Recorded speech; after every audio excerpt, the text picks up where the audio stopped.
તો જય માતાજી મિત્રો, અમારા નવા બ્લોગમાં સ્વાગત છે. ને મિત્રો આપણે જણાવવાનું છે કે કદમ સેવા સમિતિના લાઈવ વરઘોડું છે આપણા રાનેર ગામમાં. તો રાનેર ગામમાં કદમ સેવા સમિતિ આપણે મહાદેવના મંદિરે ધજા ચડાવવા જઈ રહ્યા છે. તો મિત્રો તમે જોઈ શકશો કે લાઈવ વરઘોડો અને કેટલા માણસો જોડાયેલા છે.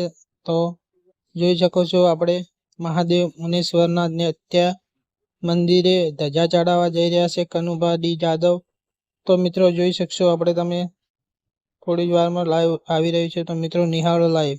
લંબાડી વાતો નહીં કરવાની કેમ કે આ બંકો મેદાન ઉતરા પછી લંબો નહીં અને ગમે એવા ધોમાયા વગર ખેલતો નહીં.